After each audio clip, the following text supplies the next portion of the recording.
આપકી અદાલતમાં દિલ્હીના મુખ્યમંત્રી અરવિંદ કેજરીવાલ પર આરોપ છે કે પોતાની લડાઈના ચક્કરમાં એમણે જનતાનું નુકસાન કર્યું છે. કેજરીવાલજી, બીજેપીના બધા લોકો કહે છે કે 4-4.5 વર્ષ સુધી તમે કેન્દ્ર સરકાર સાથે લડતા રહ્યા અને એ તકરારથી દિલ્હીની જનતાને નુકસાન થયું. હવે કહે છે બુરે બીતે 5 સાલ, જલ્દી નિકલ લો કેજરીવાલ.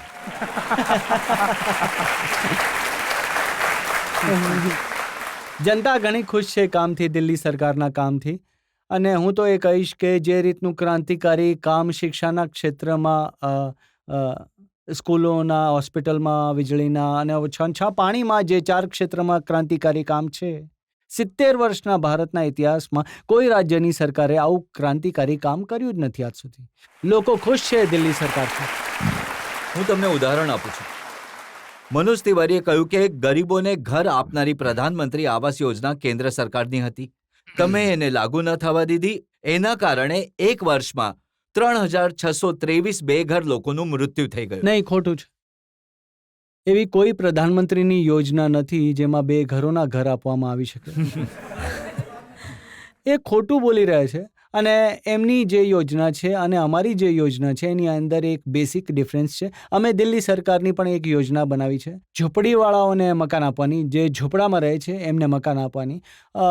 એમની પણ યોજના છે લોકોને મકાન આપવાની. અમારી યોજના હેઠળ જે ઇનિશિયલ અમાઉન્ટ પે કરવાનું થાય છે ઘણું ઓછું છે. એ લોકો જે પૈસા માંગે છે ઘણા વધારે છે. તો અમે કહ્યું કે તમે જે આ પૈસાને ઓછા કરો તો અમે તમારી યોજના લાગુ કરીશું. તૈયાર ન થયા તો અમે અમારી યોજના લાગુ કહી રહ્યો છો કે યોજના નથી, પણ આ યોજનાની બધી ડિટેલ તો એમણે આપી છે. આ એક ફોર્મ પણ છે. આ ઝુંપડપટ્ટીમાં વેચે છે.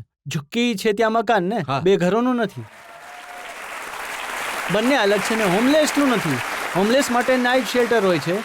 નાઇટ શેલ્ટર અમે ઘણા બધા બનાવ્યા છે. અમારી સરકાર બનતા પહેલા કદાચ 70-80 નાઇટ શેલ્ટર હતા. હવે 300-400 નાઇટ શેલ્ટર બની ગયા છે. તો આજે તમને યાદ હશે રજતજી, જ્યારે આપણા પહેલા દરેક વર્ષે ઠંડીના મહિનામાં કોર્ટે કેટલું ખીજાતી હતી દિલ્હી સરકારને. કેટલા લોકોના સડક પર સુવાથી મોત થતા હતા. પાછલા 3-4 વર્ષથી એક પણ મોત નથી થયા. કોઈ કોર્ટની ફટકાર નથી લાગતી.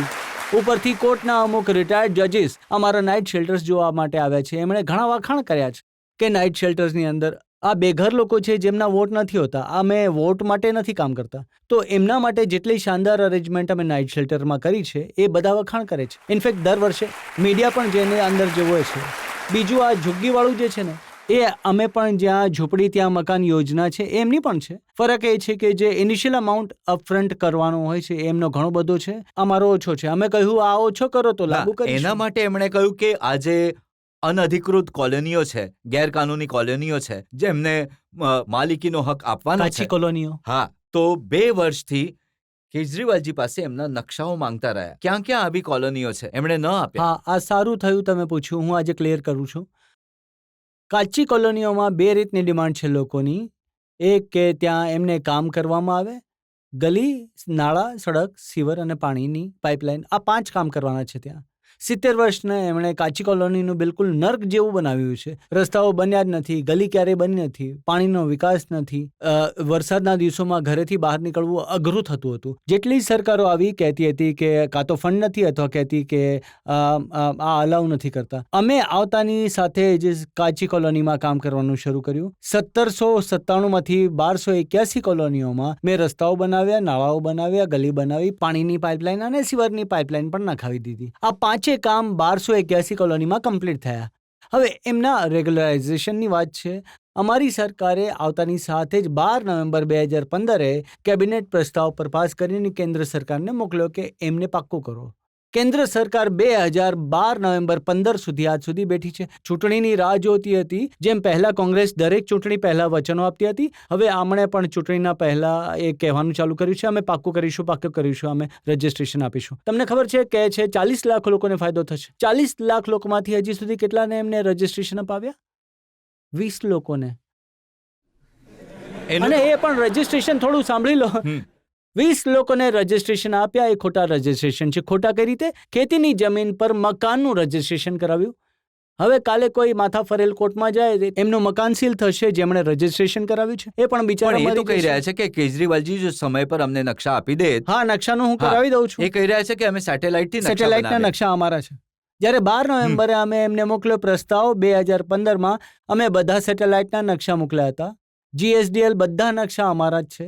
એ સેટેલાઇટના નકશા વિશે કહે છે કે એ અમને મંજૂર નથી. તમે ફિઝિકલ માપ માપ લો, ફિઝિકલ માપીને પછી મોકલો. હવે 1757 કોલોનીને ફિઝિકલ માપવામાં સમય લાગે છે. હવે પછી માપવાનું ચાલુ કર્યું એમાં ટાઈમ લાગી ગયો. હવે એ કહે છે કે સેટેલાઇટના નકશામાંથી કામ ચાલે છે. તો યાર 4 વર્ષ પહેલા કરે જ ને. જુઓ, આ તો એક પત્ર મનોજ તિવારીએ લોકોને લખ્યો છે. એમાં લખ્યું છે કે 40,000 ઘર બનાવવાનું કામ શરૂ થઈ ચૂક્યું છે અને આવા 2 લાખ ઘર 2022 સુધી બનીને તૈયાર થઈ જશે. જ્યાં ઝૂંપડી ત્યાં મકાન, અને મકાનમાં ગેસ પણ હશે, વીજળી પણ હશે, પાણી પણ આ હશે, ક્યાં સ્વિચ ચાલુ પણ કર્યું છે અમને દેખાડો. એક મકાન નથી બનાવે, એક મકાન. બધું ખોટું. મને લઈ જાય કાલે મનોજ તિવારી કે ક્યાં મકાન બનાવવાના છે.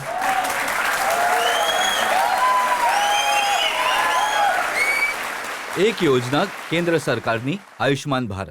હા, હવે આરોપ છે કે દિલ્હીના 1.5 કરોડ લોકોને તમે આયુષ્માન ભારતનો ફાયદો નહીં લેવા દીધો.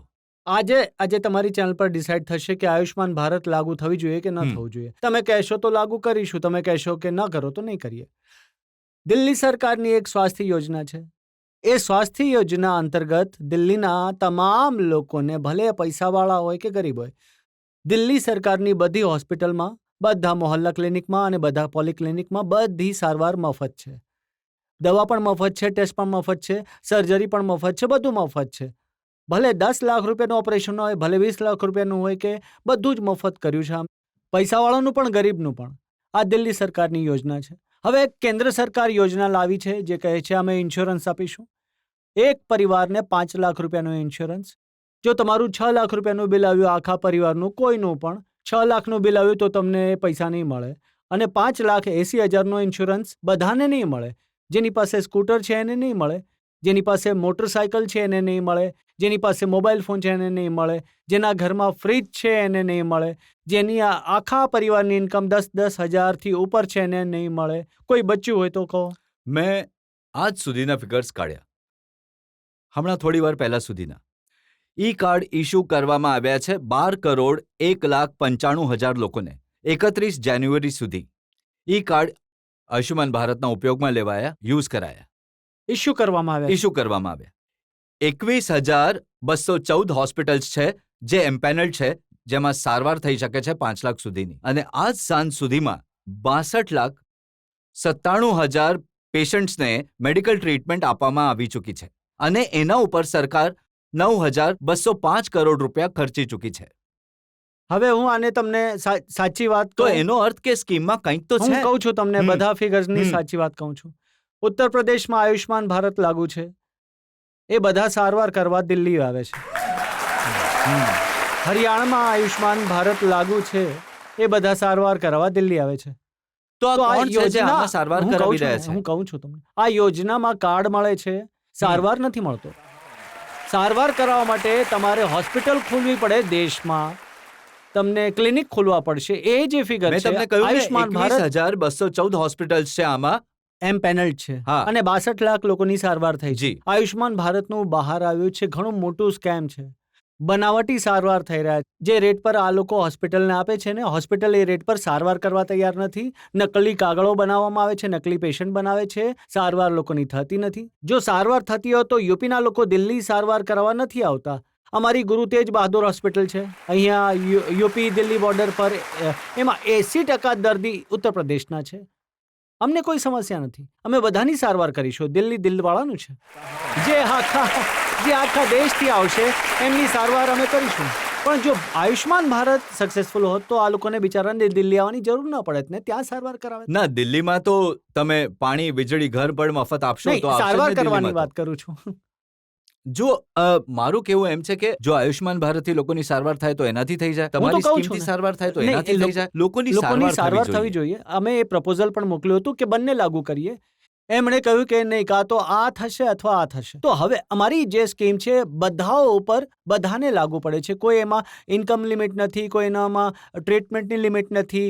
2 કરોડ લોકો પર જે સ્કીમ લાગુ છે એને છોડીને હું 1 લાખ લોકો પર સ્કીમને કઈ રીતે ઇમ્પ્લિમેન્ટ કરું? પણ એ પણ તો જુઓ કે એક વર્ષમાં લગભગ 9,000 કરોડ રૂપિયા લોકોને સારવાર માટે એના માટે મળ્યા હું છે. કહું છું ને કે આ ઘણો મોટો સ્કેમ છે રજતજી. આ બધું છપાઈ ચૂક્યું છે છપાઓમાં કે નકલી દર્દીઓ આવે છે, નકલી કાગળ બને આ છે, બધું તો સારવાર કમ્પ્યુટરાઇઝ નથી ડેટા થતી. જોયો અમે તો. નહીં, બધા જે સ્કેમ છે એ કમ્પ્યુટર પર જ થાય છે. જેમ મોહલ્લા ક્લિનિકની જે સ્કીમ છે તો મોટા મોટા જે રોગ છે, કેન્સર છે, હાર્ટ છે, એની તો સારવાર ત્યાં નથી થઈ નહીં, તો શકતી. અમારી 35 દિલ્હી સરકારની મોટી મોટી હોસ્પિટલ છે, જીબી પંથ અમારી છે, એમાં હાર્ટનું પણ થાય છે, એમાં નર્વસ સિસ્ટમ એમના જ માટે તો ફોર્મર હેલ્થ મિનિસ્ટર કહે છે કે આમાંનો તો સીટી સ્કેન થાય છે, બધું જ ના થાય છે. કંઈ ચાલો નથી તમે થતું. મારી સાથે, ઘણી સારવાર થાય છે ત્યાં. જનતામાંથી જે લોકો પૂછવા માંગે છે, સર, હું એ પૂછવા માંગુ છું કે અમે ટેક્સ પેયર છે અને અમારા ટેક્સ પેયરના જે પૈસા છે એ જે રીતે તમે આ સ્કીમ કાઢીને આપો છો, ફ્રીબીઝ. હા, ફ્રી વાળી જે સિસ્ટમ છે એ આ બધાને નથી મળતી દિલ્હીમાં. જેમ કે તમે 200 યુનિટ ફ્રી કહ્યું, તમે સિસ્ટમ બનાવી, તો 200 કોઈની જો 500 યુનિટ યુઝ થાય છે તો એને બિલમાં દેખાવું જોઈએ કે 200 યુનિટ તમારી ખતમ થઈ અને 300ના તમારે પૈસા આપવાના. ના, હવે અમે 500ના આપવા પડે છે. તમે સમજો, જો 200 વાળા છે ને એ પહેલા ક્યારેય આપતા જ નહોતા. 200 વાળા જે તમે ફ્રી કર્યા છે એ 200 વાળા પહેલા ક્યારેય આપતા જ નહોતા. એ નહીં, એવું કારણ નથી. કે એમના ક્યાં, કેમ કે આજે જે દિલ્હીની હાલત છે, 5 વર્ષ પહેલા ઝૂંપડપટ્ટીઓ હતી, ઝૂંપડપટ્ટીઓ વધી ગઈ છે હવે. સર, એક મિનિટ, જે રોડ છે, એમને જે એમનો રોડ સવાલ છે પૂછવા એ દો. હા, હાલતમાં હા, બોલો. પહેલા હતા એ જ હાલતમાં આજે 5 વર્ષ એ જ હાલતમાં રહ્યા છે. હા, જે ટેક્સ પેયર છે એમને શું રિલીફ મળે છે આ સરકાર પાસેથી, જે તમારી 5 વર્ષમાં બેમિસાલ સરકાર? એમનો મૂળ બસ સવાલ આટલો જ એ છે મારો કે સવાલ ટેક્સ છે. અમે બસ આપીએ આટલું. છીએ, ફાયદો તમે કોઈને બીજાને આપો છો, તો ટેક્સ પેયર્સ માટે શું ફાયદો? પહેલી વસ્તુ, 200 યુનિટ બધા માટે ફ્રી છે. જો તમે ગ્રેટર કૈલાસમાં રહો છો, તમારો ઉપયોગ 200 યુનિટથી ઓછો છે, એવા ઘણા બધા કેસીસ છે મારી પાસે જ્યાં પતિ પત્ની રહે છે, વરિષ્ઠ છે અને એમની 200 યુનિટથી ઓછી છે, પણ ગ્રેટર કૈલાસમાં મોટી કોઠીમાં છે, તો એમની પણ ફ્રી છે, બધાની ફ્રી છે. પૈસાવાળા હોય, ગરીબ હોય, બધાની ફ્રી છે. 200 યુનિટથી વધારે ઉપયોગ કરશો તો પછી તો બિલ આવશે જ ને. તો આની પાછળ વિચાર એવો પણ હતો કે લોકો વીજળી થોડી ઓછી વાપરે, પાવર ઓછો વાપરે. જો તમારા 250 આવે છે તો કોશિશ કરો કે નીચે લાવો, જેથી તમારી પાવર સેવિંગ થઈ શકે. પહેલી વસ્તુ. પણ જે આ ઓવરઓલ ક્વેશ્ચન ફ્રી બીઝનો છે કે ફ્રી કેમ આપો છો, ફ્રી કેમ આપો છો, એમનો મૂળ સવાલ એ છે કે ઇન્કમ ટેક્સ એ આપે છે અને ફ્રી એમને મળે છે જે ટેક્સ નથી ભરતા. નહીં, એક તો આ ખોટી ધારણા છે. કોઈ ટેક્સ નથી આપતું આ દેશની અંદર. ગરીબથી ગરીબ માણસ ટેક્સ આપે છે, જીએસટી બધા આપે છે.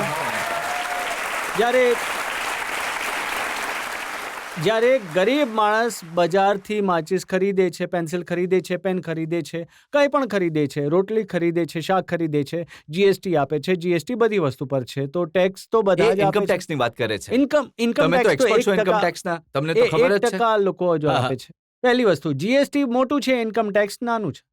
પણ એક જે લાર્જર ક્વેશ્ચન ફ્રી બીઝનો ઉઠે છે, અમે લોકોએ શું કર્યું છે, અમારી પાસે પૈસા ક્યાંથી આવ્યા આ બધું વસ્તી ફ્રી કરવાના? અમે એક જ વસ્તુ કરી, અમે ભ્રષ્ટાચાર ખતમ કર્યો છે. અમે ભ્રષ્ટાચાર ખતમ કરવાથી જે પૈસા બચે છે એ પૈસા ઘણા બચવા લાગ્યા અમારા લોકોના. જો એક તો હું ફ્રી વસ્તુઓ જો આપતો અને તમારો ટેક્સ વધારી દેતો તો તમે કહેત કે કેજરીવાલ બદમાશી કરે છે, એક ખિસ્સામાંથી કાઢે છે અને બીજાને આપી દે છે. અમે 12% વેટ હતો, 5% કરી નાખ્યો છે બધી વસ્તુમાંથી ઉપર પહેલા વર્ષમાં. તો તમારો ટેક્સ પણ ઓછો કર્યો છે. અમે લોકોએ બજેટ ખોટમાં નથી રાખ્યું. દિલ્હી સરકાર CAGની પણ 1 મહિના પહેલા રિપોર્ટ આવ્યો છે. આખા દેશમાં દિલ્હી સરકાર એકલી સરકાર છે જે પ્રોફિટમાં ચાલે છે. બાકી બધી રાજ્ય સરકારો ખોટમાં ચાલી રહી છે. કેન્દ્ર સરકાર ખોટમાં ચાલે છે. CAGએ એ પણ લખ્યું છે કે દિલ્હી સરકાર માત્ર છેલ્લા 5 વર્ષમાં ફાયદામાં ચાલે છે, એના પહેલા નુકસાનમાં હતી. તો અમે સરકારને પણ ફાયદામાં રાખી. અમે કશેથી લોન નથી લીધી. તો મેં જે પૈસા બચાવ્યા ભ્રષ્ટાચાર રોકીને, એ પૈસાને નકામા ખર્ચાને રોકીને, એ પૈસાને હું જનતાની ઉપર એમને સુવિધા આપું છું. હવે ગુજરાતના ચીફ મિનિસ્ટરે પોતાને માટે એક પ્રાઇવેટ પ્લેન ખરીદ્યું છે 190 કરોડ રૂપિયાનું. મેં ક્યારે પોતાના માટે વિમાન નથી ખરીદ્યું. એ 190 કરોડ રૂપિયાથી હું વીજળી ફ્રી આપું છું, પાણી ફ્રી આપું છું. બસ થઈ ગયો. ના, તમે જો વિમાન ખરીદી લે તો શું એનાથી બવા ના જાત? તમારી દિલ્હીમાં ઉપર તો વિમાનની જરૂર જ નથી. તમારી ઉપર હેલિકોપ્ટર લેન્ડ કરતું હું હા. કેટલો ટ્રાફિકમાં ફસાઈને આવ્યું. હું મારા ઘરેથી મારું હેલિકોપ્ટર ઉડે અને તમારી છત પર અહીંયા ના તો ઉતારે. તમારા ઘર પર હેલિકોપ્ટરની જગ્યા છે, ના તો મારા છત પર. પણ એમનો મૂળ પ્રશ્ન એકનો એક ભાગ એ છે કે જે ઇન્કમ ટેક્સ આપે છે એને માટે શું કર્યું તમે? બધા માટે કર્યું. એમના વિસ્તારોમાં સીસીટીવી કેમેરા લાગે છે, સ્ટ્રીટ લાઇટ્સ લાગે છે. ફરિશ્તે સ્કીમ તમે સાંભળ્યું છે ફરિશ્તે સ્કીમ? ફરિશ્તે સ્કીમમાં જો દિલ્હીની અંદર જો કોઈનો પણ એક્સિડન્ટ થાય છે, એક્સિડન્ટ કોઈનો પણ થાય છે, ભલે પૈસાવાળો ગરીબ હોય, જો કોઈનો પણ એક્સિડન્ટ થાય છે, નોર્મલી લોકો અટકી જતા હતા હોસ્પિટલ લઈ જવા માટે. એમને લાગતું હતું કે હોસ્પિટલ લઈ જઈશું તો બિલ તો માથે આવશે ને. હોસ્પિટલવાળા કહેશે પહેલાં એડવાન્સ જમા કરાવો. હવે અમે કહી દીધું કે તમે નિયરેસ્ટ હોસ્પિટલમાં લાવો, બધો ખર્ચો દિલ્હી સરકાર આપશે. અમે 3,000 લોકોના જીવ બચાવ્યા છે. તો દિલ્હીની અંદર સ્કૂલની અંદર, પ્રાઇવેટ સ્કૂલની અંદર 5 વર્ષથી ફીસ નથી વધારવા દીધી અમે. એમાં એમને પણ ફાયદો છે, બધાનો ફાયદો અચ્છા, છે. આટલા સારા તમે કામ કર્યા તો લોકસભા ઇલેક્શનની 7 સીટો હારી ગયા, 3જા નંબર પર આવ્યા તમે. એનું કારણ એ છે કે દેશની અંદર હવે લોકો લોકસભાને અને વિધાનસભાને અલગ અલગ દ્રષ્ટિકોણથી જુએ છે. જેમ કે ઓડિશાને લઈ લો. ઓડિશાનું લોકસભાની વિધાનસભાની ચૂંટણી એક દિવસે થઈ. એક વોટર જ્યારે બૂથમાં ગયો તો 2 મશીન સામે હતી. એણે એકમાં એક બટન દબાવ્યું, બીજામાં બીજું બટન દબાવ્યું. પણ ઓડિશામાં દિલ્હીમાં જ્યારે એમણે કોર્પોરેશનનું થયું એમાં પણ સાફ થઈ ગયા. કોર્પોરેશનની ચૂંટણીના કારણો હવે બીજા આ શું હતા. વાત થઈ? પણ જનતા માલિક છે, જનતાએ હરાવી દીધા તો હરાવી દીધા. તો આ વખતે તમને આશા છે કે જનતા તમને ફરીથી જીતાડી જનતા દેશે? માલિક છે જે મારે તમને એ પૂછવું છે કે જે નિર્ભયાના આરોપીઓની ફાંસી થવાની હતી એ ટળી ગઈ છે અને એના મા બાપ 4 કલાક બેસીને વેટ કરતા હતા. એમને ખબર પડી કે ફાંસી નથી થઈ રહી, એ ચોધાર આંસુએ રડતા હતા. તો ઘણી શરમની વાત છે. એમનું કહેવું છે કે એની પાછળ જે છે દિલ્હી સરકારનો હાથ છે, ફાંસી ટાળવાની પાછળ. નહીં, તો ખબર એના નથી વિશે કેમ તમારું એવું શું બોલે છે. કહેવું દિલ્હી છે? સરકારનો એમાં કોઈ રોલ નથી. એમાં એવું થયું છે કે જે આપણી એક્ઝિસ્ટિંગ આપણી લીગલ પ્રોસેસ છે, એમના વકીલે લીગલ પ્રોસેસનો ખોટો ઉપયોગ કર્યો છે. પહેલાં એક યુવાને જે ગુનેગાર જે એક ગિલ્ટી છે એણે મર્સી પિટિશન નાખી તો એ રિજેક્ટ થઈ ગઈ. ફાંસીની ડેટ મળી, પછી બીજાએ નાખી દીધી. એની રિજેક્ટ પણ થઈ ગઈ, બીજાએ ત્રીજાએ નાખી. ચારેય સાથે તો ના નાખી. તો એ પ્રોસેસનો ખોટો ઉપયોગ કરે છે. હવે કેન્દ્ર સરકાર પણ વિચારે છે, કોર્ટ પણ વિચારે છે, અમે પણ વિચારીએ છીએ કે એના પર લાગુ કરવામાં આવે, કે બધા રૂલ્સને બદલવામાં આવે, જેથી એકવાર જ્યારે એ સાબિત થઈ જાય કે આ ગિલ્ટી છે, કે આણે રેપ કર્યો હતો, તો એને ફાંસી થવાની છે. તો એ પ્રોસેસને ખોટો ઉપયોગ ન કરવો જોઈએ, પોતાને ફાંસી લાગવી જ જોઈએ. આ માત્ર એના માટેની આખા દેશ માટે શરમની વાત છે કે આટલો જઘન્ય અપરાધ જે થયો છે 16 ડિસેમ્બરે, એ આજ સુધી 7 વર્ષ થઈ ગયા, હજુ સુધી એને ફાંસી નથી મળી. હવે હું ઈચ્છું છું, બધા લોકો ઈચ્છે છે કે જલ્દી એમને ફાંસી મળે. પણ એમના પિતાનો જે ઉલ્લેખ તેઓ કરી રહ્યા હતા, એમના પિતાએ કહ્યું ફાંસી ક્યારે થશે એ કહેવું મુશ્કેલ છે, પણ આનો જવાબદાર કેજરીવાલ છે, બીજું કોઈ નહીં. આ ખોટું બોલે છે. એવું ન બોલવું જોઈએ. એમાં મારો શું રોલ છે કહો? દિલ્હી પોલીસ અમારી જો અંડર એમને જે નથી. કહેવામાં આવ્યું, એમણે કહ્યું કે 4 કલાક લોકો જે કોર્ટમાં બેસી રહ્યા હતા, રાહુલ મહેરાએ જે કે દિલ્હી સરકારના વકીલ છે, આવીને ઉલટો આરોપીઓનો પક્ષ લીધો હતો. નહીં, એમણે કોઈ આરોપીઓનો પક્ષ નથી લીધો. એમને કાયદો પૂછવામાં આવ્યો, એમણે કાયદાને કોર્ટની સામે મૂક્યો હતો. રાહુલ મહેરાનો આમાં કોઈ રોલ નથી. અમારો કોઈ રોલ નથી. પોલીસ અમારી અંડરમાં નથી. લો એન્ડ ઓર્ડર અમારી અંડરમાં નથી. અમારી પાસે માત્ર કેન્દ્ર સરકારથી ફાઇલો આવે છે, જેલમાં મોકલીએ છીએ, જેલની ફાઇલો આવે છે, કેન્દ્ર સરકારને મોકલીએ. આમાં કોઈ રોલ છે જ નહીં અમારો. અને આમાં 24 કલાકથી ઓછો ટાઈમ લાગે છે. અમારી ફાઇલ માત્ર દિલ્હી સરકારનું કામ માત્ર પોસ્ટ ઓફિસનું છે, બીજું કંઈ નથી. તો શું થઈ શકે? આમાં રૂલ અપરાધ- બદલવા પડે. આ આખા એપિસોડથી શીખીને, આ ઘણો સિરિયસ મામલો છે, શીખીને આપણને રૂલ્સ બદલવા પડશે, એટલે ભવિષ્યમાં કોઈ પણ રીતે આ કાયદાનો કોઈ ખોટો ઉપયોગ ન કરી શકે.